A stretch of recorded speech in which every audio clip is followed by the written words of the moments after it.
9ാം ക്ലാസ്സിലെ ഹിസ്റ്ററിയിലെ 4ാമത്തെ chapter Indian ഭരണഘടനയിലെ അധികാര വിന്യാസം, distribution of power in Indian constitution. Okay, Indian ഭരണഘടനയിലെ അധികാര വിന്യാസം. അതിൽ ജവഹർലാൽ നെഹ്റു നടത്തിയൊരു പ്രസംഗത്തിൻ്റെ ചെറിയൊരു ഭാഗം കൊടുത്തിട്ടുണ്ട്. നമുക്കതൊന്ന് വായിച്ചു നോക്കാം. വർഷങ്ങൾക്ക് മുമ്പ് നാം വിധിയുമായി ഒരു കൂടിക്കാഴ്ച നടത്തി. ആ പ്രതിജ്ഞ പൂർണ്ണമല്ലെങ്കിലും സുപ്രധാനമായി തന്നെ നമ്മൾ നിറവേറ്റിയ സമയമായിരിക്കുന്നു. ഇന്ന് പാതിരാമണി മുഴങ്ങുമ്പോൾ ഇന്ത്യ ഉണർന്നെഴുന്നേൽക്കും, പൊതുജീവിതത്തിലേക്കും സ്വാതന്ത്ര്യത്തിലേക്കും. ഒരു യുഗം അവസാനിക്കുന്നു. ദീർഘനാളായി അടിച്ചമർത്തപ്പെട്ടിരുന്ന ഒരു രാഷ്ട്രത്തിൻ്റെ ആത്മാവ് ശബ്ദിക്കുന്നു. ഈ അപൂർവ നിമിഷത്തിൽ ഇന്ത്യയുടെയും ഇവിടുത്തെ ജനങ്ങളുടെയും മനുഷ്യരാശിയുടെയും ആകത്തന്നെയും സേവനത്തിനായി സ്വയം അർപ്പിച്ചുകൊണ്ട് നമുക്ക് പ്രതിജ്ഞ ചെയ്യാം. ഇത് സ്വാതന്ത്ര്യം കിട്ടിയ അന്ന് രാത്രി രാഷ്ട്രത്തെ അഭിസംബോധന ചെയ്തുകൊണ്ട് നമ്മുടെ പ്രധാനമന്ത്രിയായിരുന്ന ജവഹർലാൽ നടത്തിയ ഒരു പ്രസംഗത്തിൻ്റെ ഒരു ഭാഗമാണ് നമ്മൾ വായിച്ചു അല്ലേ. 1947 ഓഗസ്റ്റ് 15 ഇന്ത്യ സ്വാതന്ത്ര്യം കിട്ടി. ഇന്ത്യക്ക് സ്വാതന്ത്ര്യം കിട്ടി. അങ്ങനെ സ്വാതന്ത്ര്യം നേടിയ ഇന്ത്യ ഭരണഘടനാ നിർമ്മാണ സഭയെ ഏൽപ്പിച്ച ഉത്തരവാദിത്വം എന്ന് പറയുന്നത് വളരെ പ്രധാനപ്പെട്ടതായിരുന്നു. ബ്രിട്ടീഷ് ഭരണത്തിൽ വിവേചനവും ജനാധിപത്യ വിരുദ്ധവും നീതിരഹിതവുമായ നടപടികൾക്ക് ജനങ്ങൾ വിധേയമായിട്ടുണ്ടായിരുന്നു അല്ലേ. അതുപോലെ ഇന്ത്യൻ സമൂഹത്തിൽ നിലനിന്നിരുന്ന ജാതി വ്യവസ്ഥയും മറ്റു സാമൂഹിക ദുരാചാരങ്ങളും മനുഷ്യാവകാശ ലംഘനങ്ങളും ആധുനിക സമൂഹത്തിന് ചിന്തിക്കാൻ കഴിയുന്നതിനും അപ്പുറമായിരുന്നു. ഇങ്ങനെ എല്ലാ അവസ്ഥകളും നിലനിൽക്കുന്ന അവസരത്തിലാണ് ഇന്ത്യ സ്വതന്ത്രമാകുന്നത്. മനസ്സിലായില്ലേ? അതുകൊണ്ട് തന്നെ ഇന്ത്യൻ ഭരണഘടന ഒരു നിർമ്മാണ സഭയെ ഏൽപ്പിച്ച ഉത്തരവാദിത്വം, ഒരു ഭരണഘടന നിർമ്മാണ സഭയെ ഏൽപ്പിച്ച ഉത്തരവാദിത്വം എന്ന് പറയുന്നത് വളരെ പ്രധാനപ്പെട്ടതായിരുന്നു. സ്വാതന്ത്ര്യ ഇന്ത്യ ജനങ്ങൾക്ക് നൽകിയ പ്രധാനപ്പെട്ട 2 വാഗ്ദാനങ്ങൾ ഉണ്ടായിരുന്നു. ഒന്ന് ജനാധിപത്യ ഭരണവും, 2 ക്ഷേമരാഷ്ട്ര നിർമ്മാണവും. ഇതാണ് പ്രധാനമായും ജനങ്ങൾക്ക് നൽകിയ വാഗ്ദാനം എന്ന് പറയുന്നത്. ഇനി പറയുന്നത് ലക്ഷ്യപ്രമേയം. 1946 ഡിസംബർ 13 ജവഹർലാൽ നെഹ്റു ഭരണഘടനാ നിർമ്മാണ സഭയിൽ ലക്ഷ്യപ്രമേയം അവതരിപ്പിച്ചത്. അപ്പോൾ ലക്ഷ്യപ്രമേയം അവതരിപ്പിച്ചത് ജവഹർലാൽ നെഹ്റു ആണ് 1946 ഡിസംബർ 13. എന്തൊക്കെയാണ് ഈ ലക്ഷ്യപ്രമേയത്തിൽ ഉണ്ടായിരുന്നത് ഒന്ന് വായിച്ചു നോക്കാം.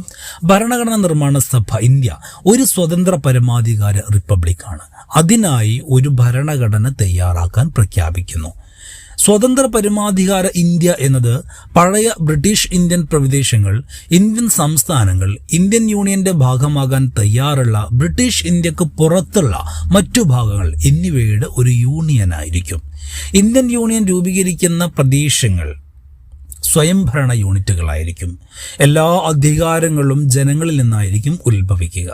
ഇന്ത്യയിലെ എല്ലാ ജനങ്ങൾക്കും സാമൂഹികവും സാമ്പത്തികവും രാഷ്ട്രീയവുമായ നീതിയും പദവിയും സമത്വവും അവസര സമത്വവും നിയമത്തിനുമുള്ള സമത്വവും നിയമത്തിനും പൊതുധാർമ്മികതയും വിധേയമായി സംസാരം, ആവിഷ്കാരം, വിശ്വാസം, ആരാധന, തൊഴിൽ സംഘടനയും പ്രവർത്തനവും എന്നീ മൗലിക സ്വാതന്ത്ര്യങ്ങളും ഉറപ്പാക്കുകയും സംരക്ഷിക്കുകയും ചെയ്യും. അപ്പോൾ ഇത്രയും കാര്യങ്ങളാണ് ഈ ലക്ഷ്യപ്രമേയത്തിൽ ഉണ്ടായിരുന്നത്. അതായത് ഇന്ത്യ ഒരു സ്വതന്ത്ര പരമാധികാര റിപ്പബ്ലിക്കാണ്.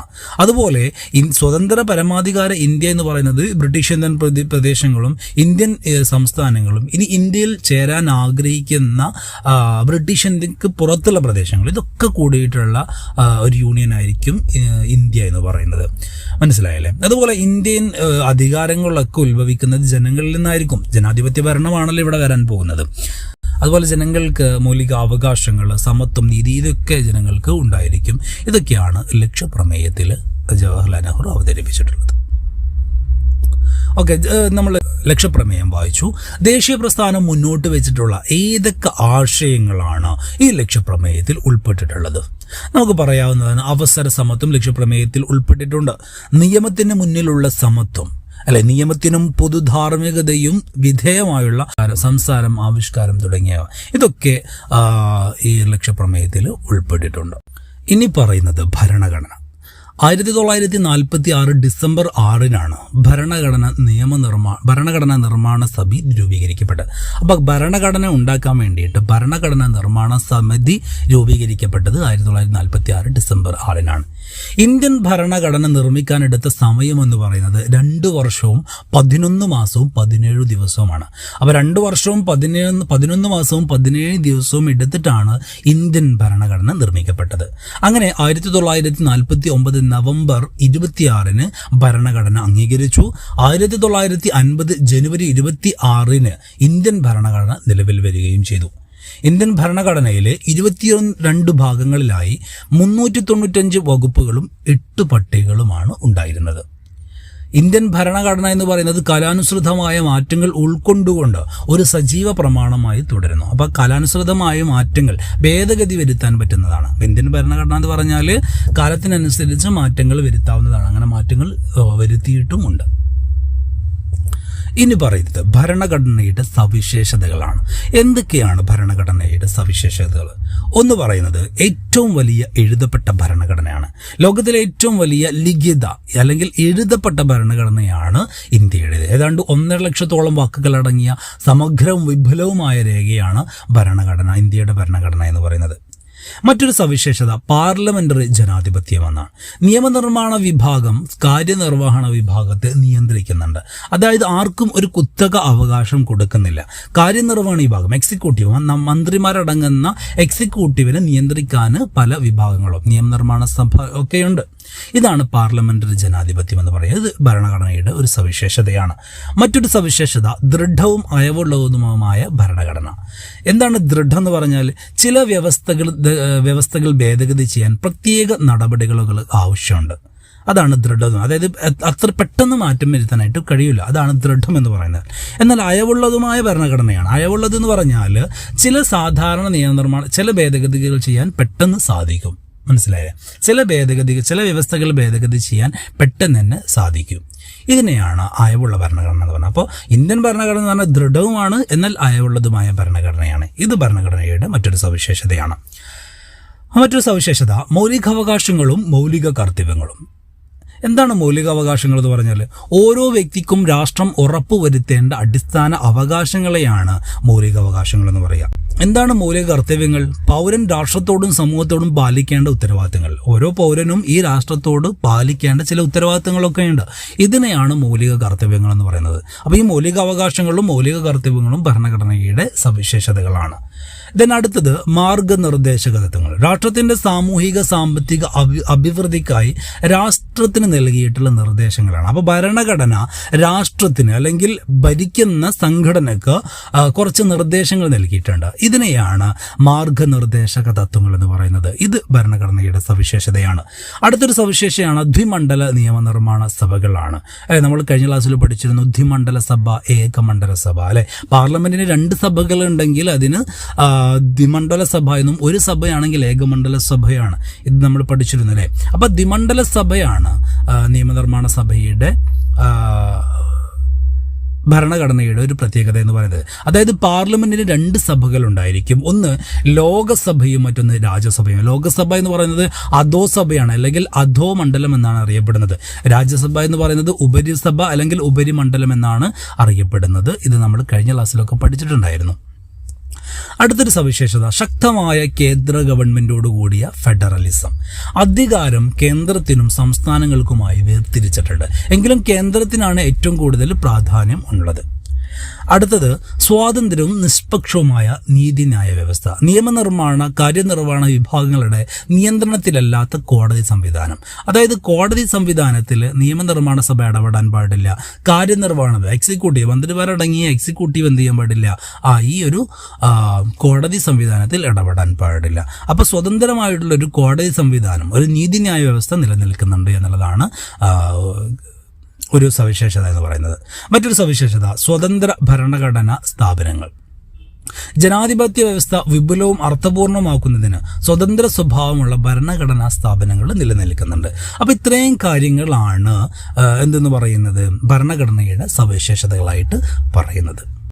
ഇനി പറയുന്നത് ഇന്ത്യൻ ഫെഡറലിസം. എന്താണ് ഇന്ത്യൻ ഫെഡറലിസം എന്ന് പറഞ്ഞാൽ ഭരണഘടനയുടെ അടിസ്ഥാനത്തിൽ അധികാരം 2 തലങ്ങളിലേക്ക് വിഭജിക്കപ്പെടുന്ന ഭരണ സംവിധാനമാണ് ഫെഡറലിസം. നമ്മൾ നേരത്തെ പറഞ്ഞു കേന്ദ്ര ഗവൺമെന്റിനും സംസ്ഥാന ഗവൺമെന്റുകൾക്കുമായിട്ട് അധികാരം ചെയ്തിട്ടുണ്ട്, വിഭജിച്ച് നൽകിയിട്ടുണ്ട്. ഇതിനെയാണ് ഫെഡറലിസം എന്ന് പറയുന്നത്. മനസ്സിലായില്ലേ? ഇന്ത്യൻ ഫെഡറലിസത്തിന്റെ സവിശേഷത എന്തൊക്കെയാണെന്ന് നോക്കാം. കേന്ദ്ര സംസ്ഥാന അധികാര വിഭജനം, രണ്ടും അധികാരം വിഭജിച്ചു കൊടുത്തിട്ടുണ്ട്. അധികാര വിഭജനത്തിന് കൂടുതൽ വിഷയങ്ങളും പ്രധാന അധികാരങ്ങളും കേന്ദ്രത്തിനാണ്. ഇങ്ങനെ കേന്ദ്രത്തിനും സംസ്ഥാനത്തിനും അധികാരം വിഭജിച്ച് നൽകിയിട്ടുണ്ടെങ്കിലും കൂടുതൽ പ്രാധാന്യം എന്ന് പറയുന്നത് കേന്ദ്ര ഗവൺമെന്റിന് തന്നെയാണ്. സ്വാതന്ത്ര്യവും നിഷ്പക്ഷവുമായ നീതിന്യായ വ്യവസ്ഥ, കോടതിക്ക് സ്വതന്ത്രമായിട്ടുള്ള കോടതി സംവിധാനം നിലനിൽക്കുന്നുണ്ട്. കേന്ദ്രത്തിനും സംസ്ഥാനങ്ങൾക്കുമായി ഒരു പൊതു ഭരണഘടനയുണ്ട്. ഭരണഘടനയുടെ പരമാധികാരം, ഏക പൗരത്വം, എല്ലാവർക്കും ഒറ്റ പൗരത്വമാണ് ഭരണഘടന നൽകുന്നത്. ഭരണഘടന ഭേദഗതി ചെയ്യാനുള്ള അധികാരങ്ങൾ കേന്ദ്രത്തിനാണ് കൂടുതൽ പ്രാധാന്യം മേൽക്കൈയുള്ളത്. അതുപോലെ അർദ്ധ ഫെഡറൽ സംവിധാനം, അതുപോലെ ദ്വിമണ്ഡല നിയമനിർമ്മാണ സഭ, 2 മണ്ഡലങ്ങളുള്ള നിയമനിർമ്മാണ സഭയാണുള്ളത്. ഓക്കെ, ഇനി അടുത്തത് പറയുന്നത് അധികാര വിഭജനമാണ്. 7ാം പട്ടികയിലാണ് ഈ അധികാര വിഭജനത്തെ കുറിച്ച് പറയുന്നത്. നമ്മൾ പറഞ്ഞു കേന്ദ്ര ഗവൺമെന്റിനും സംസ്ഥാനങ്ങൾക്കൊക്കെ ആയിട്ട് അധികാരം വിഭജിച്ച് നൽകിയിട്ടുണ്ട് അല്ലേ. ഓക്കെ, അധികാര വിഭജനത്തെ നോക്കാം. അധികാര വിഭജനത്തെ 4ആയിട്ടാണ് തരംതിരിക്കുന്നത്. 1 യൂണിയൻ ലിസ്റ്റ്, മറ്റൊന്ന് സംസ്ഥാന ലിസ്റ്റ്, 3 സമവർത്തി ലിസ്റ്റ്, കൺകറന്റ് ലിസ്റ്റ്, 4 അവശേഷിക്കുന്ന അധികാരങ്ങൾ. ഒന്നാമതാണ് യൂണിയൻ ലിസ്റ്റ്. എന്താണ് യൂണിയൻ ലിസ്റ്റ് എന്ന് പറഞ്ഞാൽ? കേന്ദ്ര ഗവൺമെന്റിന് നിയമനിർമ്മാണ അധികാരമുള്ള വിഷയങ്ങളുടെ പട്ടികയാണ് യൂണിയൻ ലിസ്റ്റ് എന്ന് പറയാം. അപ്പോൾ കേന്ദ്ര ഗവൺമെന്റിന് അധികാരമുള്ള ചില വിഷയങ്ങളുടെ പട്ടിക, ഇതിനെയാണ് യൂണിയൻ ലിസ്റ്റ് എന്ന് പറയാം. ഇതിൽ ഏതാണ്ട് 97 വിഷയങ്ങളുണ്ട്. എക്സാമ്പിൾ പറയുകയാണെങ്കിൽ വിദേശകാര്യം, പ്രതിരോധം, റെയിൽവേ, ബാങ്കിങ്, പൗരത്വം തുടങ്ങിയ കാര്യങ്ങളൊക്കെ ഇതിൽ പെടുന്നതാണ്. അപ്പോൾ ഈ വിഷയങ്ങളിലെല്ലാം കേന്ദ്ര ഗവൺമെന്റിനാണ് അധികാരമുള്ളത്. അപ്പോൾ കേന്ദ്ര ഗവൺമെന്റിന് അധികാരമുള്ള വിഷയങ്ങളുടെ പട്ടികയ്ക്കാണ് യൂണിയൻ ലിസ്റ്റ് എന്ന് പറയാം. ഇനി രണ്ടാമതാണ് സംസ്ഥാന ലിസ്റ്റ്. സംസ്ഥാന ഗവൺമെന്റിന് നിയമനിർമ്മാണ അധികാരമുള്ള വിഷയങ്ങളുടെ പട്ടികയ്ക്കാണ് സംസ്ഥാന ലിസ്റ്റ് എന്ന് പറയാം. ഇതിൽ 66 വിഷയങ്ങളാണുള്ളത്. എക്സാമ്പിൾ പറയുകയാണെങ്കിൽ കൃഷി, ജയിൽ, പോലീസ്, തദ്ദേശ സ്വയംഭരണം, ഇതൊക്കെ ഈ വിഷയത്തിൽ ഉൾപ്പെട്ടതാണ്. അപ്പോൾ സംസ്ഥാന ഗവൺമെന്റിന് മാത്രം അധികാരമുള്ള വിഷയങ്ങളുടെ പട്ടിക, ഇതിന് സംസ്ഥാന ലിസ്റ്റ് എന്ന് പറയും. ഇനി മൂന്നാമതാണ് കൺകറന്റ് ലിസ്റ്റ് അല്ലെങ്കിൽ സമവർത്തി ലിസ്റ്റ്. കേന്ദ്ര ഗവൺമെന്റിനും സംസ്ഥാന ഗവൺമെന്റിനും നിയമനിർമ്മാണ അധികാരമുള്ള വിഷയങ്ങളുടെ പട്ടികയ്ക്കാണ് കൺകറന്റ് ലിസ്റ്റ് അല്ലെങ്കിൽ സമവർത്തി ലിസ്റ്റ് എന്ന് പറയുന്നത്. ഇതിൽ ഏതാണ്ട് 47 വിഷയങ്ങളുണ്ട്. എക്സാമ്പിൾ വിദ്യാഭ്യാസം, വനം, വിവാഹം, ജനനമരണ സർട്ടിഫിക്കറ്റ്, രജിസ്ട്രേഷൻ, ഇതൊക്കെ ഇതിൽ പെടുന്നതാണ്. അപ്പം മൂന്നാമത്തേന്ന് പറഞ്ഞാൽ കേന്ദ്ര ഗവൺമെന്റിനും അധികാരമുണ്ട്, സംസ്ഥാന ഗവൺമെന്റിനും അധികാരമുണ്ട്. ഈ വിഷയങ്ങളുടെ പട്ടികയ്ക്കാണ് സംസ്ഥാന ലിസ്റ്റ് എന്ന് പറയാം. അപ്പോൾ ഒന്നാമത്തെന്ന് പറഞ്ഞത് സംസ്ഥാന ഗവൺമെന്റിന് മാത്രം അധികാരമുള്ളത്, ഒന്നാമത്തെന്ന് പറഞ്ഞത് കേന്ദ്ര ഗവൺമെന്റിന് മാത്രം അധികാരമുള്ളത്, രണ്ടാമത്തെന്ന് പറഞ്ഞത് സംസ്ഥാന ഗവൺമെന്റിന് മാത്രം അധികാരമുള്ളത്, മൂന്നാമത്തെന്ന് പറഞ്ഞത് കേന്ദ്ര ഗവൺമെന്റിനും സംസ്ഥാന ഗവൺമെന്റിനും കൂടി അധികാരമുള്ളത്. ഇനി 4ാമത്തെ അധികാരമുണ്ട്, അവശേഷിക്കുന്ന അധികാരങ്ങൾ. അതായത് മേൽപ്പറഞ്ഞ 3 അധികാര പട്ടികകളിലും ഉൾപ്പെടാത്തതായ വിഷയങ്ങളെ അവശേഷിക്കുന്ന അധികാരങ്ങൾ എന്നാണ് പറയുന്നത്. ഇതിൽ നിയമനിർമ്മാണം നടത്താനുള്ള അധികാരം കേന്ദ്ര ഗവൺമെന്റിനാണ്. എക്സാമ്പിൾ പറയുകയാണെങ്കിൽ സൈബർ നിയമങ്ങൾ. അപ്പോൾ 4ാമത്തത് അവശേഷിക്കുന്ന 3 പട്ടികകളിലും ഉൾപ്പെടാത്ത വിഷയങ്ങളെ അവശേഷിക്കുന്ന അധികാരങ്ങൾ എന്നാണ് പറയാം. ഇതിൽ നിയമനിർമ്മാണം നടത്താനുള്ള അധികാരം എന്ന് പറയുന്നത് കേന്ദ്ര ഗവൺമെന്റിനാണ്. ഇനി മുകളിൽ കുറച്ച് പട്ടികകൾ കൊടുത്തിട്ടുണ്ട്. അത് ഏത് ലിസ്റ്റിലാണ് ഉൾപ്പെടുന്നതെന്ന് കണ്ടെത്തണം. ഒന്നാമത് പറയുന്നത് കേരളത്തിലേക്ക് പുതിയ തീവണ്ടി അനുവദിച്ചു. അത് ഏത് ലിസ്റ്റിലാണ് വരിക? അത് യൂണിയൻ ലിസ്റ്റിലാണ് വരുന്നത്. കേരളത്തിലേക്ക് പുതിയ തീവണ്ടി അനുവദിച്ചു എന്നുള്ളത്. മറ്റൊന്ന്, ഇന്ത്യ ശ്രീലങ്കയുമായി നയതന്ത്ര കരാറിൽ ഒപ്പുവെച്ചു. അത് വരുന്നത് അതും യൂണിയൻ ലിസ്റ്റിൽ തന്നെയാണ് വരുന്നത്. ഇന്ത്യ ശ്രീലങ്കയുമായി നയതന്ത്ര കരാറിൽ ഒപ്പുവെച്ചു. മറ്റൊന്ന്, ജയിൽ ചട്ടങ്ങൾ പരിഷ്കരിച്ചു. അത് വരുന്നത് സംസ്ഥാന ലിസ്റ്റിലാണ്. ജയിൽ ചട്ടങ്ങൾ പരിഷ്കരിച്ചു എന്നുള്ളത് അല്ലേ. ദെൻ ബിരുദ കോഴ്സുകളുടെ ഘടന പരിഷ്കരിക്കുന്നു. അത് വരുന്നത് സമവർത്തി ലിസ്റ്റിലാണ്. ബിരുദ കോഴ്സുകളുടെ ഘടന പരിഷ്കരിക്കുന്നു. ദെൻ ദേശീയ വന നയം പ്രഖ്യാപിച്ചു. അത് വരുന്നതും സമവർത്തി ലിസ്റ്റിലാണ്. ലാസ്റ്റ്, പുതിയ പോലീസ് നയം പ്രഖ്യാപിച്ചു. അത് വരുന്നത് സംസ്ഥാന ലിസ്റ്റിലാണ്. ഓക്കെ, ഇനി പറയുന്നത് അധികാരം വേർതിരിക്കൽ. ഭരണകൂടത്തിൻ്റെ 3 ഘടകങ്ങളാണ് എക്സിക്യൂട്ടീവ്, ജുഡീഷ്യറി, ലെജിസ്ലേച്ചർ. ഭരണഘടന അധികാരങ്ങളെ ഈ 3 വിഭാഗങ്ങൾക്കിടയിൽ ഈ 3 വിഭാഗങ്ങൾക്കിടയിൽ വിഭജിച്ച് നൽകിയിട്ടുണ്ട്. ഓക്കെ, അപ്പോൾ നിയമനിർമ്മാണ സഭ, ലെജിസ്ലേച്ചർ, കാര്യനിർവഹണ വിഭാഗം, എക്സിക്യൂട്ടീവ്, ജുഡീഷ്യറി, നീതിന്യായ വിഭാഗം. അപ്പോൾ ഈ 3 ഘടകങ്ങൾക്കിടയിൽ വിഭജിച്ച് നൽകിയിട്ടുണ്ട്. നമുക്ക് ഓരോന്നായിട്ട് നോക്കാം. ഒന്നാമത്തേതാണ് ലെജിസ്ലേച്ചർ, നിയമനിർമ്മാണ സഭ. ഇന്ത്യയുടെ നിയമനിർമ്മാണ സഭയുടെ പേര് പാർലമെന്റ് എന്നാണ്. അപ്പോൾ നിയമനിർമ്മാണ സഭയാണ് ഈ പാർലമെന്റ് എന്ന് വിളിക്കുന്നത്. ഓക്കെ, രാജ്യത്തിന് ആവശ്യമായ നിയമങ്ങൾ നിർമ്മിക്കുക എന്നതാണ് പാർലമെന്റിന്റെ പ്രാഥമിക ധർമ്മം എന്ന് പറയുന്നത്. അതുപോലെ ലോക്സഭ, രാജ്യസഭ എന്നീ 2 സഭകളുള്ള ഇന്ത്യയുടെ പാർലമെന്റ് ഒരു ദ്വിമണ്ഡല നിയമനിർമ്മാണ സഭയാണ്. നമ്മൾ നേരത്തെ ഒക്കെ പറഞ്ഞിട്ടുണ്ടായിരുന്നു ദ്വിമണ്ഡല സഭയാണ്. ദ്വിമണ്ഡല സഭ എന്ന് പറഞ്ഞാൽ പാർലമെന്റിന് 2 സഭകളുണ്ടെങ്കിലാണ് അതിൽ ദ്വിമണ്ഡല സഭ എന്ന് പറയുന്നത്. ഒന്ന് ലോക്സഭയും മറ്റൊന്ന് രാജ്യസഭയും. ഓക്കെ, അപ്പോൾ സംസ്ഥാനങ്ങളിൽ നിയമനിർമ്മാണം നടത്തുന്നത് അത് സംസ്ഥാന നിയമനിർമ്മാണ സഭകളാണ്. എന്തൊക്കെയാണ് പാർലമെന്റിന്റെ അല്ലെങ്കിൽ നിയമനിർമ്മാണ സഭയുടെ ചുമതലകൾ നോക്കാം. പാർലമെന്റിന്റെ ചുമതലകൾ പറയുന്നത് നിയമങ്ങൾ നിർമ്മിക്കുക, എക്സിക്യൂട്ടീവിനെ നിയന്ത്രിക്കുക. തോന്നിയമാരെ ആർക്കും പ്രവർത്തിക്കാനായിട്ട്, മന്ത്രിമാർക്കാണെങ്കിലും പ്രവർത്തിക്കാനായിട്ട് കഴിയില്ല, അപ്പോൾ അതിന് നിയന്ത്രിക്കുക. ദെൻ പൊതുഖജനാവിൻ്റെ സംരക്ഷകനായി പ്രവർത്തിക്കുക. അതുപോലെ ഇംപീച്ച്മെന്റ് നടപടിക്രമങ്ങളിൽ ജുഡീഷ്യൽ അധികാരിയായി പ്രവർത്തിക്കുക. അതുപോലെ രാഷ്ട്രപതി, ഉപരാഷ്ട്രപതി തെരഞ്ഞെടുപ്പുകളിൽ പങ്കാളിയാവുക. ദെൻ ഭരണഘടന ഭേദഗതി പരിഗണിക്കലും അംഗീകരിക്കലും. ഇതൊക്കെയാണ് പാർലമെന്റിന്റെ പ്രധാനപ്പെട്ട ചുമതലകൾ എന്ന് പറയുന്നത്. പിന്നെ നമ്മൾ പറഞ്ഞു 2 സഭകളുണ്ട് അല്ലെ പാർലമെന്റിന്. ആ 2 സഭകളെ കുറിച്ചാണ് നമ്മൾ ചെറുതായിട്ടൊന്ന് പരിചയപ്പെടാനായിട്ട് പോകുന്നത്. ഒന്നാമത്തേതാണ് ലോകസഭ. പാർലമെന്റിന്റെ അധോമണ്ഡലമാണ് ലോകസഭ. അപ്പോൾ പാർലമെന്റിനെ അധോമണ്ഡലം എന്നാണ് വിളിക്കുന്നത്, അല്ലെങ്കിൽ അധോസഭ എന്നൊക്കെ പറയാം. ഭൂരിപക്ഷ സമ്പ്രദായ പ്രകാരം ജനങ്ങൾ നേരിട്ടാണ് ലോകസഭാംഗങ്ങളെ തിരഞ്ഞെടുക്കുന്നത്. ഇതിലേക്കുള്ള പ്രായം എന്ന് പറയുന്നത് 25 വയസ്സാണ്. അപ്പോൾ 25 വയസ്സുണ്ടെങ്കിൽ ലോകസഭയിലേക്ക് മത്സരിക്കാനുള്ള യോഗ്യതയുണ്ട്. ലോകസഭയുടെ കാലാവധി എന്ന് പറയുന്നത് 5 വർഷമാണ്. ലോകസഭയുടെ പരമാവധി അംഗബലം, അതിലുള്ള ആളുകൾ പരമാവധി എത്ര പേര് വരെയാകാം? 550 പേര് വരെയാകാം. എന്നാൽ നിലവിലിപ്പോൾ 543 അംഗങ്ങളാണുള്ളത്. അതുപോലെ ലോകസഭയുടെ അധ്യക്ഷൻ എന്ന് പറയുന്നത് അത് സ്പീക്കറാണ്. ധനപരമായ വിഷയങ്ങളിൽ ലോകസഭയ്ക്ക് രാജ്യസഭയേക്കാൾ കൂടുതൽ അധികാരമുണ്ട്. അതുപോലെ ധനബില്ല്, അവിശ്വാസ പ്രമേയം തുടങ്ങിയവയൊക്കെ അവതരിപ്പിക്കുന്നത് ലോകസഭയിലാണ്. അപ്പോൾ ഇതാണ് ലോകസഭയുടെ ചെറിയൊരു ചിത്രം എന്ന് പറയുന്നത്. രണ്ടാമത്തെ സഭയാണ് രാജ്യസഭ എന്ന് പറയുന്നത്. പാർലമെന്റിന്റെ ഉപരിസഭയാണ് രാജ്യസഭ. ലോകസഭ എന്ന് പറഞ്ഞാൽ അധോമണ്ഡലമാണ്, എന്നാൽ രാജ്യസഭ എന്ന് പറഞ്ഞാൽ ഉപരിസഭയാണെങ്കിൽ ഉപരിമണ്ഡലമാണ്. സംസ്ഥാന നിയമനിർമ്മാണ സഭകളിലെ തിരഞ്ഞെടുക്കപ്പെട്ട MLA-മാരാണ് രാജ്യസഭാ അംഗങ്ങളെ തിരഞ്ഞെടുക്കുന്നത്. അപ്പോൾ ലോകസഭാ അംഗങ്ങളെ തിരഞ്ഞെടുക്കുന്നത് ജനങ്ങൾ നേരിട്ടാണ് അല്ലേ. എന്നാൽ രാജ്യസഭാ അംഗങ്ങളെ തിരഞ്ഞെടുക്കുന്നത് ജനങ്ങൾ തിരഞ്ഞെടുത്ത MLA-മാരാണ് ഈ രാജ്യസഭാ അംഗങ്ങളെ തിരഞ്ഞെടുക്കുന്നത്. ഓക്കെ, 30 വയസ്സ് പൂർത്തിയായ ഒരു ഇന്ത്യൻ പൗരന് രാജ്യസഭയിലേക്ക് മത്സരിക്കാനുള്ള യോഗ്യതയുണ്ട്. അതാണ് പ്രായം എന്ന് പറയുന്നത്. അതുപോലെ സഭാംഗങ്ങളുടെ കാലാവധി എന്ന് പറയുന്നത് 6 വർഷമാണ്. രാജ്യസഭയ്ക്ക് കാലാവധിയില്ല, എന്നാൽ സഭാ അംഗങ്ങളുടെ കാലാവധി 6 വർഷമാണ്. ഓരോ 6 വർഷം കഴിയുമ്പോഴും 6 വർഷം തികഞ്ഞ് MP-മാരെ മാറ്റിയിട്ട് വേറെ MP-മാരെ കൊണ്ടുവരും. അങ്ങനെയാണ് ചെയ്യുന്നത്. ദെൻ ഉപരാഷ്ട്രപതിയാണ് രാജ്യസഭയുടെ അധ്യക്ഷൻ എന്ന് പറയുന്നത്. രാജ്യസഭയുടെ പരമാവധി അംഗബലം 250 ആണ്. ഇതിൽ 238 പേരെ തിരഞ്ഞെടുക്കുകയും ബാക്കി 12 പേരെ രാഷ്ട്രപതി നാമനിർദ്ദേശം ചെയ്യുകയാണ് ചെയ്യുന്നത്. അതുപോലെ ഉപരാഷ്ട്രപതിയെ നീക്കം ചെയ്യാനുള്ള നടപടിക്രമങ്ങളൊക്കെ ആരംഭിക്കുന്നത് രാജ്യസഭയിൽ നിന്നാണ്. ഇനി പറയുന്നത് നിയമനിർമ്മാണം. ഇന്ത്യയിൽ നിയമം നിർമ്മിക്കാനുള്ള അധികാരം എന്ന് പറയുന്നത് പാർലമെന്റിൽ നിക്ഷിപ്തമാണ്.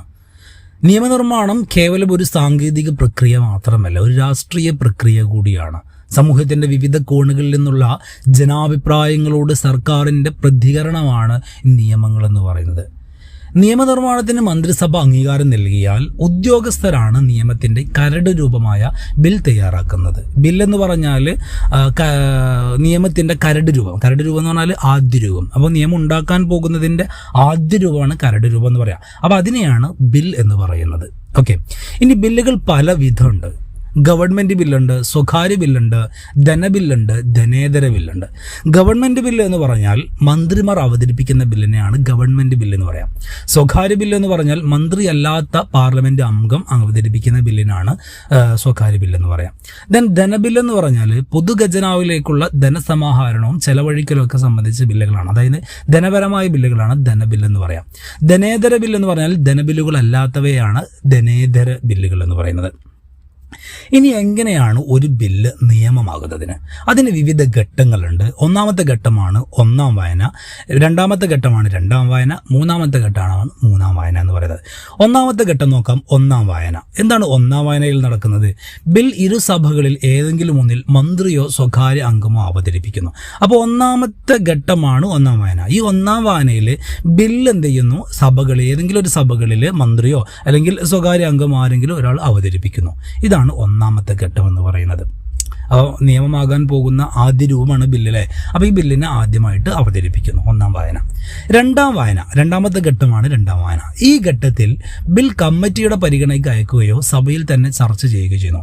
അപ്പോൾ ഈ ഘട്ടത്തിലാണ് വളരെ വിശദമായിട്ട് ചർച്ച ചെയ്യുകയും ഒരു കമ്മിറ്റിയുടെ പരിഗണനയ്ക്ക്, കൂടുതൽ പഠനത്തിന് വേണ്ടിയിട്ട് ഒരു കമ്മിറ്റിക്ക് അയക്കുകയും ചെയ്യുന്നു. അതുകൊണ്ട് തന്നെ ഇതിന് കമ്മിറ്റി ഘട്ടം എന്നും അറിയപ്പെടുന്നുണ്ട്. മാറ്റങ്ങളോ ഭേദഗതികളോ ഈ ഘട്ടത്തിൽ സ്വീകരിക്കാം. അപ്പോൾ ഈ ഘട്ടത്തിൽ പല മാറ്റങ്ങളും സംഭവിക്കാം ആ ബില്ലിൽ. ദെൻ മൂന്നാമത്തെ ഘട്ടമാണ് മൂന്നാം വായന. ബിൽ സഭ അംഗീകരിക്കുകയോ അല്ലെങ്കിൽ ഒഴിവാക്കുകയോ നിരസിക്കുകയോ ചെയ്യുന്നു. ഈ 3 ഘട്ടങ്ങളാണുള്ളത്.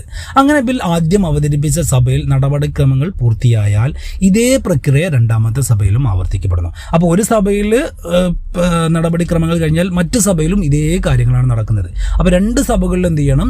ഈ നടപടിക്രമങ്ങൾ കൃത്യമായിട്ട് പൂർത്തീകരിക്കപ്പെടണം. അങ്ങനെ ഇരു സഭകളും അംഗീകരിക്കുന്ന പക്ഷം ബിൽ രാഷ്ട്രപതിയുടെ അംഗീകാരത്തിനായി സമർപ്പിക്കപ്പെടുന്നു. അങ്ങനെ രാഷ്ട്രപതിയുടെ അംഗീകാരം കിട്ടിയാൽ, രാഷ്ട്രപതിയുടെ ഒപ്പ് കിട്ടിയാൽ അത് നിയമമായിട്ട് പ്രഖ്യാപിക്കുന്നു.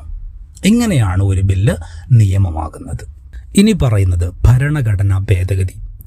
ഭരണഘടനയിൽ തിരുത്തലുകളോ ഒഴിവാക്കലുകളോ കൂട്ടിച്ചേർക്കലുകളോ വരുത്തുന്നതിനെയാണ് ഭരണഘടനാ ഭേദഗതി എന്ന് പറയുന്നത്. ഇന്ത്യയിൽ ഭരണഘടന ഭേദഗതി ചെയ്യുന്നതിനുള്ള അധികാരം എന്നത് പറയുന്നത് അത് പാർലമെന്റിന് മാത്രമാണ്. ഭരണഘടനയുടെ ആർട്ടിക്കിൾ 368 പ്രകാരമാണ് പാർലമെന്റിന് ഭേദഗതിക്കുള്ള അധികാരം ലഭിക്കുന്നത്. ഭരണഘടനാ ഭേദഗതി ബിൽ നിയമമാക്കണമെങ്കിൽ ഇരുസഭകളുടെയും അംഗീകാരം ആവശ്യമാണ്. ഭേദഗതി ബില്ലിന് രാഷ്ട്രപതിയുടെ മുൻകൂർ അനുമതി ആവശ്യമില്ല. ഏതെങ്കിലും ഒരു ഭരണഘടനാ ഭേദഗതി നിയമം ഭരണഘടനയുടെ വാക്കുകൾക്കോ അർത്ഥത്തിനോ വിരുദ്ധമാണെങ്കിൽ ആ നിയമത്തെ അസാധുവാക്കാൻ, ഇല്ലാതെയാക്കാൻ ജുഡീഷ്യറിക്ക്, കോടതിക്ക് അധികാരമുണ്ട്. ഓക്കെ, ഭേദഗതിയുടെ രീതികൾ എന്ന് പറഞ്ഞാൽ 3 രീതികളുണ്ട്. അയവുള്ള ഭേദഗതിയുണ്ട്, ദൃഢമായ ഭേദഗതിയുണ്ട്, അതിദൃഢമായ ഭേദഗതിയുണ്ട്. അയവുള്ള ഭേദഗതി എന്ന് പറഞ്ഞാൽ ഇന്ത്യൻ ഭരണഘടനയിലെ ചില വകുപ്പുകൾ പാർലമെന്റിന് കേവല ഭൂരിപക്ഷത്തോടെ ഭേദഗതി ചെയ്യാവുന്നതാണ്. ഉദാഹരണം പറയുകയാണെങ്കിൽ സംസ്ഥാനങ്ങളുടെ പേര്, അതിരുകൾ, പൗരത്വം തുടങ്ങിയവയൊക്കെ ഇതിന് കേവല ഭൂരിപക്ഷം മാത്രം മതി. എന്നാൽ ദൃഢമായ ഭേദഗതി എന്ന് പറഞ്ഞാൽ ചില പ്രധാനപ്പെട്ട വകുപ്പുകളിൽ ഭേദഗതി വരുത്താൻ പാർലമെന്റിന്റെ ഇരുസഭകളുടെയും പ്രത്യേക ഭൂരിപക്ഷം ആവശ്യമാണ്. എക്സാമ്പിൾ പറയുകയാണെങ്കിൽ മൗലികാവകാശങ്ങൾ, മാർഗനിർദ്ദേശക തത്വങ്ങൾ, ഇതൊക്കെ മാറ്റണമെങ്കിൽ പ്രത്യേക ഭൂരിപക്ഷം വേണം. അപ്പോൾ മറ്റേതിൽ കേവല ഭൂരിപക്ഷം മതി, ദൃഢമായ ഭേദഗതിയിൽ പ്രത്യേക ഭൂരിപക്ഷം വേണം. ഇനി മൂന്നാമത്തെ ഒരു വിഭാഗമാണ് അതിദൃഢമായ ഭേദഗതി. ചില അതിപ്രധാനമായ വകുപ്പുകൾ പാർലമെന്റ് ഇരുസഭകളുടെയും പ്രത്യേക ഭൂരിപക്ഷത്തോടൊപ്പം പകുതിയിൽ കുറയാത്ത സംസ്ഥാനങ്ങളുടെ അംഗീകാരം കൂടി വേണം. അപ്പോൾ പ്രത്യേക ഭൂരിപക്ഷവും വേണം, അതുപോലെ പകുതി സംസ്ഥാനങ്ങളുടെ അംഗീകാരം കൂടി വേണം. മനസ്സിലായോ? ഉദാഹരണം പറയുകയാണെങ്കിൽ കേന്ദ്ര സംസ്ഥാനങ്ങളുടെ അധികാര വിഭജനം, ജനപ്രാതിനിധ്യ നിയമം തുടങ്ങിയവയൊക്കെ ഇതിൽ പെടുന്നതാണ്. അപ്പോൾ 3 ഭേദഗതിയാണ്. അയവുള്ള ഭേദഗതി അതിൽ കേവല ഭൂരിപക്ഷം മാത്രം മതി, ദൃഢ ഭേദഗതി അതിൽ പ്രത്യേക ഭൂരിപക്ഷം വേണം, അതിദൃഢമായ ഭേദഗതി എന്നാൽ പ്രത്യേക ഭൂരിപക്ഷത്തോട് കൂടിയിട്ട് പകുതിയിലധികം സംസ്ഥാനങ്ങളുടെ അംഗീകാരം കൂടി വേണം. ഇനി രണ്ടാമത്തെ ഒരു വിഭാഗമാണ് കാര്യനിർവഹണ വിഭാഗം. നമ്മൾ 3 വിഭാഗങ്ങളെ കുറിച്ചാണ് പറഞ്ഞുകൊണ്ടിരിക്കുന്നത് അല്ലേ. അതിൽ ഒന്നാമത്തെ വിഭാഗമാണ് ഇത്ര നേരം നമ്മൾ സംസാരിച്ചത്, ലെജിസ്ലേച്ചർ, നിയമനിർമ്മാണ സഭ. ആ നിയമനിർമ്മാണ സഭയുടെ കുറേ കാര്യങ്ങളാണ് ഇപ്പം നമ്മൾ സംസാരിച്ചുകൊണ്ടിരുന്നത് അല്ലേ. ഇനി രണ്ടാമത്തെ ഒരു വിഭാഗമാണ് കാര്യനിർവഹണ വിഭാഗം, എക്സിക്യൂട്ടീവ് എന്ന് പറയുന്നത്. ഓക്കെ, നിയമങ്ങളുടെയും നയങ്ങളുടെയും നടപ്പിലാക്കൽ, ഭരണനിർവഹണം എന്നീ ചുമതലകൾ നിർവഹിക്കുന്ന ഗവൺമെന്റിന്റെ വിഭാഗമാണ് കാര്യനിർവഹണ വിഭാഗം എന്ന് പറയുന്നത്. രാഷ്ട്രപതി, ഉപരാഷ്ട്രപതി, പ്രധാനമന്ത്രി തലവനായ മന്ത്രിസഭ ഇവരൊക്കെ ഉൾപ്പെടുന്നതാണ് ഈ എക്സിക്യൂട്ടീവ് അല്ലെങ്കിൽ കാര്യനിർവഹണ വിഭാഗം എന്ന് പറയുന്നത്. കാര്യനിർവഹണ വിഭാഗത്തിന്റെ അധികാരങ്ങൾ രാഷ്ട്രപതിയിലാണ് എങ്കിലും അത് നിർവഹിക്കപ്പെടുന്നത് പ്രധാനമന്ത്രി നേതൃത്വം നൽകുന്ന മന്ത്രിസഭയിലൂടെയാണ്. ഓക്കെ, നോക്കാം കാര്യനിർവഹണ വിഭാഗം, എക്സിക്യൂട്ടീവ് 2 തരമുണ്ട്. ഒന്ന് രാഷ്ട്രീയ എക്സിക്യൂട്ടീവ് ഉണ്ട്, മറ്റൊന്ന് സ്ഥിരം എക്സിക്യൂട്ടീവ് ഉണ്ട്. രാഷ്ട്രീയ എക്സിക്യൂട്ടീവ് എന്ന് പറഞ്ഞാൽ രാഷ്ട്രപതി, പ്രധാനമന്ത്രി, അതുപോലെ മന്ത്രിമാര്. സ്ഥിരം എക്സിക്യൂട്ടീവ് എന്ന് പറഞ്ഞാൽ ഉദ്യോഗസ്ഥ വൃന്ദം. അഖിലേന്ത്യാ സർവീസ്, കേന്ദ്ര സർവീസ്, സംസ്ഥാന സർവീസുകളിലൊക്കെ തിരഞ്ഞെടുക്കപ്പെടുന്ന ഗവൺമെൻറ് ഉദ്യോഗസ്ഥരെയാണ് സ്ഥിരം എക്സിക്യൂട്ടീവ് എന്ന് പറയുന്നത്. ഓക്കെ, ഇനി രാഷ്ട്രീയ എക്സിക്യൂട്ടീവിന് എടുക്കുകയാണെങ്കിൽ അതിൽ തന്നെ രണ്ടെണ്ണം ഉണ്ട്. ഒന്ന് നാമമാത്ര എക്സിക്യൂട്ടീവ് ഉണ്ട്, രാഷ്ട്രപതി അങ്ങനെയാണ് വിളിക്കുന്നത്. മറ്റൊന്ന് യഥാർത്ഥ എക്സിക്യൂട്ടീവ് ഉണ്ട്, പ്രധാനമന്ത്രിയും മറ്റ് മന്ത്രിമാരും മന്ത്രിസഭയും. നോക്കാം രാഷ്ട്രീയ എക്സിക്യൂട്ടീവ്. രാഷ്ട്രപതി, ഉപരാഷ്ട്രപതി, സർക്കാരിന് നേതൃത്വം നൽകുന്ന പ്രധാനമന്ത്രി, മന്ത്രിമാർ എന്നിവരടങ്ങുന്നതാണ് രാഷ്ട്രീയ കാര്യനിർവഹണ വിഭാഗം എക്സിക്യൂട്ടീവ് എന്ന് പറയുന്നത്. ഇതിൻ്റെ തലവെന്ന് പറയുന്നത് രാഷ്ട്രപതിയാണ്. പ്രധാനമന്ത്രിയും അദ്ദേഹത്തിൻ്റെ നേതൃത്വത്തിലുള്ള മന്ത്രിസഭയും നൽകുന്ന ഉപദേശങ്ങളൊക്കെ അനുസരിച്ചിട്ടാവണം പ്രധാനമന്ത്രി എന്ത് ചെയ്യേണ്ടത്, പ്രവർത്തിക്കേണ്ടത്. രാഷ്ട്രപതിയുടെ കാര്യങ്ങൾ നോക്കാം. ഇന്ത്യയിലെ കാര്യനിർവഹണ വിഭാഗത്തിൻ്റെ തലവനാണ് രാഷ്ട്രപതി. 35 വയസ്സ് പൂർത്തിയായ ഇന്ത്യൻ പൗരർക്ക് രാഷ്ട്രപതി സ്ഥാനത്തേക്ക് മത്സരിക്കാം.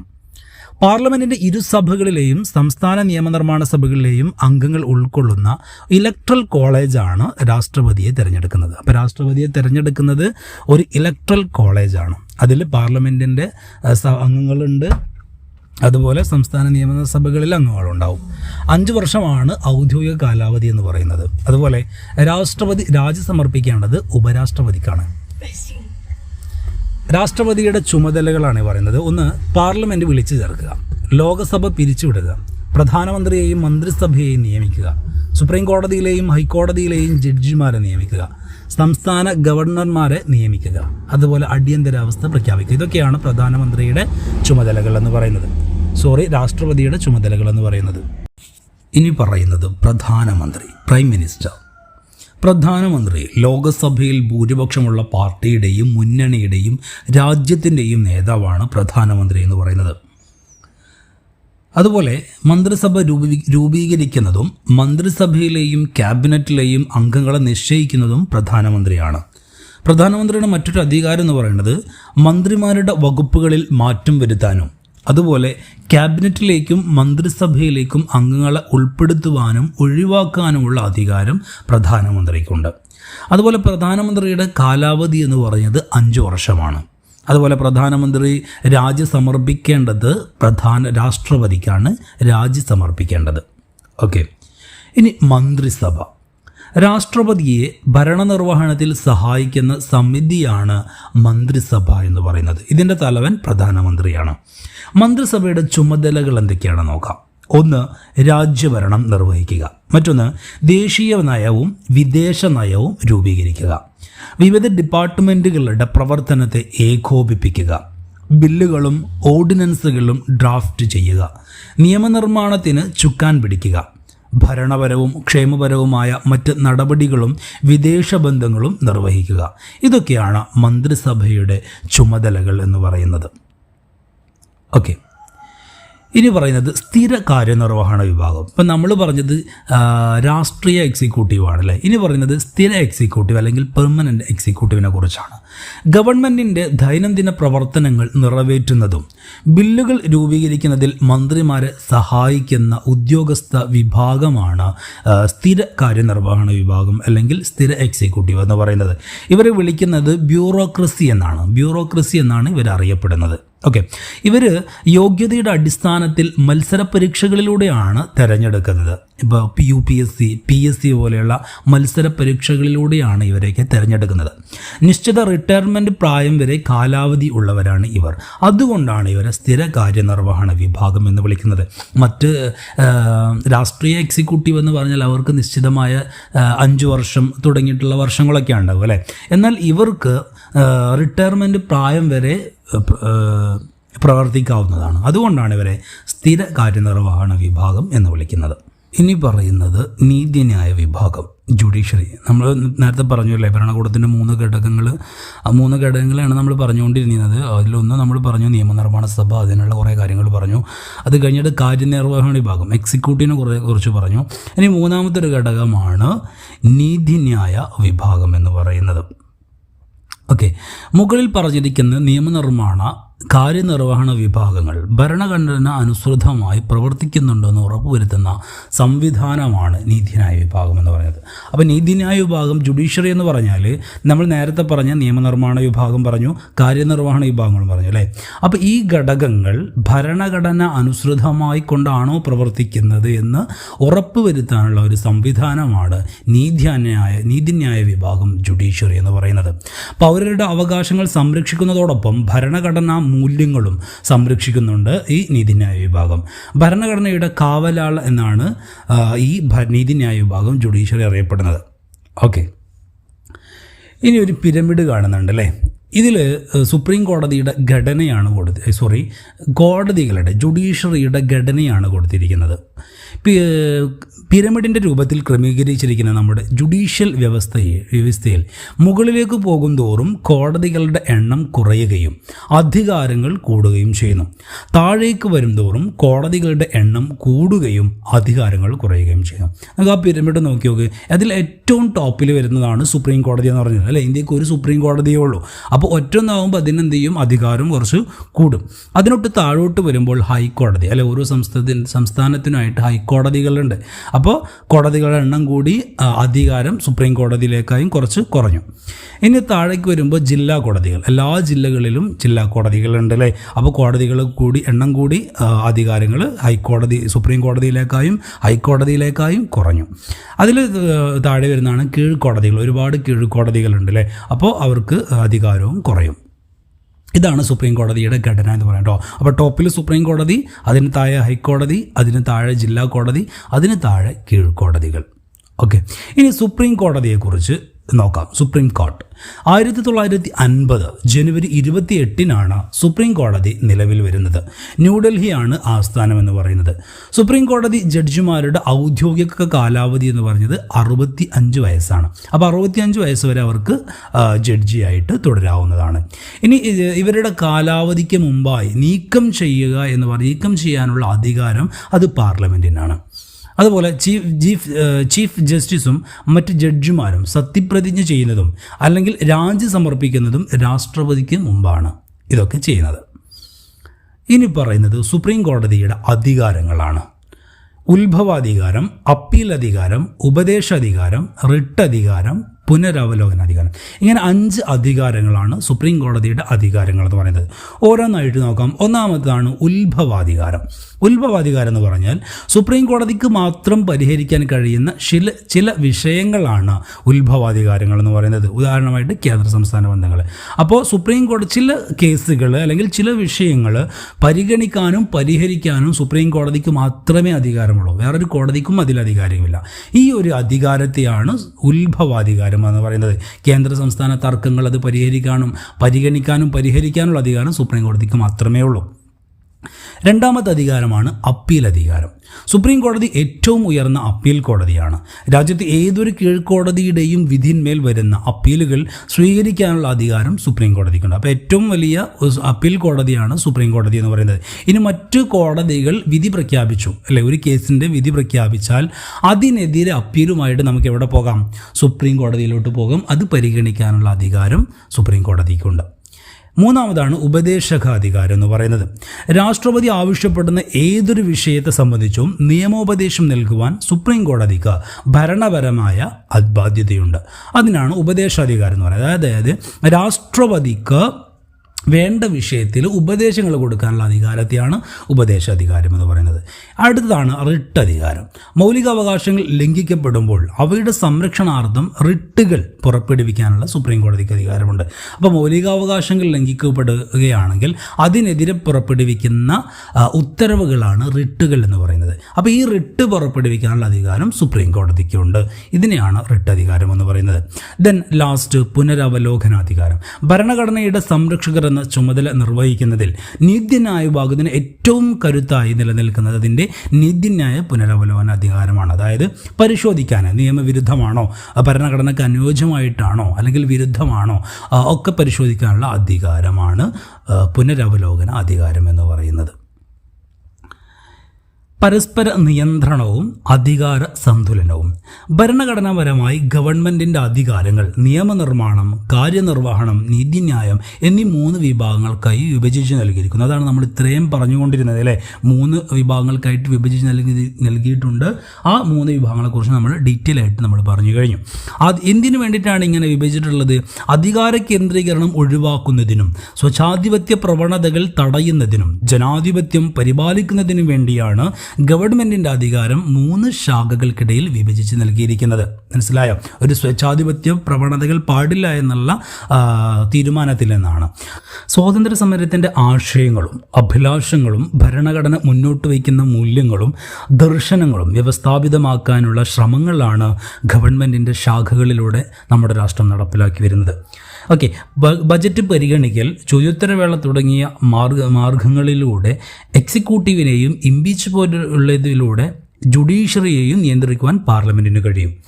ബില്ലുകൾക്ക് അംഗീകാരം നൽകൽ, ദയാഹർജി പരിഗണിക്കൽ, ജഡ്ജിമാരുടെ നിയമനം, സ്ഥലം മാറ്റം പോലെയുള്ളവയിലൂടെ എക്സിക്യൂട്ടീവിന് പാർലമെന്റിനെയും ജുഡീഷ്യറിയെയും ക്രിയാത്മകമായി നിയന്ത്രിക്കാവുന്നതാണ്. അതുപോലെ നീതിന്യായ പുനരവലോകന അധികാരത്തിലൂടെ ജുഡീഷ്യറിക്ക് പാർലമെന്റിനെയും എക്സിക്യൂട്ടീവിനെയും നിയന്ത്രിക്കാൻ കഴിയും. അപ്പോൾ പരസ്പരം അധികാരം, ഒരു സ്വേച്ഛാധിപത്യ പ്രവണതകൾ ഒഴിവാക്കാൻ വേണ്ടിയിട്ടാണ് ഈ 3 വിഭാഗങ്ങൾക്കിടയിൽ അധികാരങ്ങൾ വിഭജിച്ച് നൽകിയിട്ടുള്ളത്. ഓക്കെ, അപ്പോൾ ഇത്രയും കാര്യങ്ങളാണ് ഈ ചാപ്റ്ററിൽ നോക്കാനുള്ളത്, പറയാനുള്ളത്.